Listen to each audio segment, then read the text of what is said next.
நம்ம விதிய உண்மையாலுமே நம்மால மாத்த முடியுமா? இது ஏதோ இன்னைக்கு நேத்து வந்த கேள்வி இல்லைங்க. மனுஷன் யோசிக்க ஆரம்பிச்ச காலத்திலிருந்து இந்த கேள்வி நம்ம கூடவே பயணிச்சிட்டு இருக்கு. நம்ம வாழ்க்கைய ஏற்கனவே எழுதப்பட்டதா, இல்ல அத மாத்தி எழுதுற பேனா நம்ம கையில இருக்கா? வாங்க, இதுக்கான பதில இன்னைக்கு தேடலாம். ஆனா, ஒரு சுவாரஸ்யமான விஷயம் என்னன்னா, இவ்ளோ பெரிய கேள்விக்கு பதில் இல்லாம இல்ல. பல 100 வருஷத்துக்கு முன்னாடியே ஒரு மகாமுனிவர் நமக்காக ஒரு தெளிவான வழிய காட்டிட்டு போயிருக்காரு. அது ஏதோ பெரிய தத்துவம் மட்டும் இல்ல. நம்ம வாழ்க்கைய நாமளே செதுக்கிக்க ஒரு பிராக்டிக்கல் கைடு. இந்த ஞானத்துக்கு பின்னாடி இருக்கிறது யாருன்னு பார்த்தா நம்ம தமிழ் மாமுனிவர் அகத்தியர் தான். அவர் நமக்கு கொடுத்திருக்கிற 9 வழிகாட்டுதல்கள் நம்ம விதிய நாமளே வடிவமைக்கிறதுக்கான திறவுகோள்கள்னு சொல்லலாம். சரி, வாங்க இத பத்தி இன்னும் ஆழமா பார்க்கலாம்.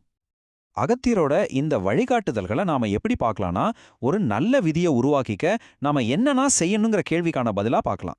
இறைவன் நம்ம கிட்ட இருந்து எதை எதிர்பார்க்கறான் அப்படிங்கறத புரிஞ்சுக்கிட்டாலே நம்ம வாழ்க்கை பாதை தானா சரியாயிடும் இல்லையா? ஆக இதெல்லாம் வெறும் கட்டளைகள் கிடையாது, நம்மள நாமளே மாத்திக்கிறதுக்கான ஒரு ப்ளூ பிரிண்ட், ஒரு வரைபடம்னு வச்சுக்கோங்களேன். வாங்க இந்த பயணத்தை நாம ஒன்னா சேர்ந்து ஆரம்பிக்கலாம். இதுதான் அகத்தியர் சொன்ன அந்த 9 வழிகாட்டும் நெறிமுறைகள். ஒரே பார்வையா பார்க்கும்போது இது ஒரு பெரிய லிஸ்ட் மாதிரி தெரியலாம். ஆனா இதுக்குள்ள ஒரு ஆழமான அமைப்பு இருக்கு.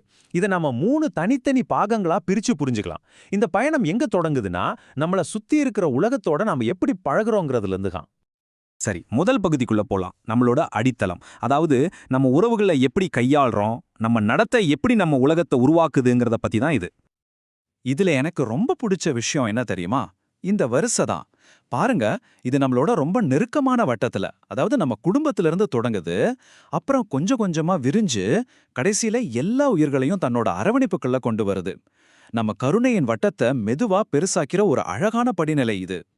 முதல் கொள்கையே பாருங்க, நம்மளோட தொடக்கம், அதாவது நம்ம தாய் தந்தையரை கொண்டாடுறது தான் முதல் படின்னு அகத்தியர் சொல்றாரு. நம்ம வேர்களை நம்ம மதிக்க ஆரம்பிக்கும் போதுதான் நம்ம கிளைகள் வலிமையா வளர முடியும். யோசிச்சு பாருங்க, இந்த 4வது கொள்கை நம்ம கிட்ட என்ன ஒரு பெரிய மனமாற்றத்தை கேக்குதுன்னு. இதுதான் உண்மையான பச்சாதாபம் இல்லையா? மத்தவங்கள அந்நியர்களா பார்க்காம அவங்களுக்குள்ள நம்மள பார்க்க ஆரம்பிக்கும்போது நம்ம உலகமே தலைகீழா மாறிடும். இது 5வது கொள்கையும் 7வது கொள்கையும் ரொம்ப அழகா ஒண்ணு சேர்க்குது. எல்லா உயிர்களையும் நம்ம சொந்தமா நினைக்க ஆரம்பிச்சிட்டா, கருணைங்கிறது நம்ம செய்யற ஒரு செயல் இல்ல, அது நம்மளோட இயல்பாவே மாறிடுது. அது நம்ம கிட்ட இருந்து தானா வெளிப்படும்.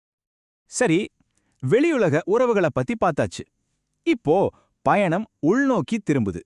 நம்ம பயணத்தோட 2வது கட்டம், சுயத்தை ஆளுதல். இதுதான் உண்மையான உள்முக வேலை. இங்க 3 முக்கியமான உள்நிலைகளை பத்தி பேசுறாரு. 1 தாராளமான மனப்பான்மை, 2வது உள் அமைதி, 3வது அசைக்க முடியாத நேர்மை. இந்த 3ம் தான் நம்மள நாமளே ஆள்றதுக்கான தூண்கள். கோபப்படாதே. ஆஹா, சொல்ல எவ்வளோ ஈஸியா இருக்கு. ஆனா நமக்குள்ள இருக்கிற மிகப்பெரிய எதிரியே இந்த கோபம் தான். அதை கட்டுப்படுத்துறது எவ்வளோ கஷ்டம்னு நம்ம எல்லாருக்குமே தெரியும். இதை மட்டும் ஒருத்தர் சாதிச்சிட்டா அதுவே ஒரு மிகப்பெரிய சாதனை தான். உண்மை பேசுறதுங்கிறது வெறும் ஒரு மாரல் ரூல் கிடையாது. அது நம்ம மனசுக்கும் நம்ம பேச்சுக்கும் நம்ம செயலுக்கும் நடுவுல ஒரு பாலத்தை கட்டுற மாதிரி. நம்ம சொல்றதும் செய்யறதும் ஒன்னா இருக்கும்போது நமக்குள்ள எந்த போராட்டமும் இருக்காது. ஒரு ஆழமான அமைதி உருவாகும். இப்போ நம்ம பயணத்தோட உச்சக்கட்டத்துக்கு வந்துட்டோம். இதுதான் இந்த எல்லா ஞானத்தோடையும் சாரம். இதுதான் கடைசி மற்றும் மிக ஆழமான கொள்கைகள். இந்த சக்தி வாய்ந்த வரிய பாருங்க, எல்லாம் இறைவனே. ஒரு நிமிஷம் இந்த வரிய அப்படியே உள்வாங்கி பாருங்க. இறைவன் எல்லா இடத்துலயும் இருக்கான், எல்லா பொருட்கள்லையும் இருக்கான்ற இந்த ஒரு கருத்து நம்ம பார்வையே மாத்திடும் இல்லையா? அப்போ எல்லாமே இறைவன் அப்படின்னா கடைசியா நாம தெரிஞ்சிக்க வேண்டிய அந்த ஒரு ரகசியம் என்ன? அகத்தியரோட இறுதி போதனை என்னவா இருக்கும்? யோசிச்சு பாருங்க. அதுதான் இது. அகத்தியரோட 9வது கடைசி வழிகாட்டுதல், உன்னை நீயே அறி. இதுதான் எல்லா தேடல்களுக்கும் முடிவு புள்ளி, ஞானத்தோட உச்சம். இங்கதான் நாம ஒரு விஷயத்த நல்லா புரிஞ்சுக்கணும்.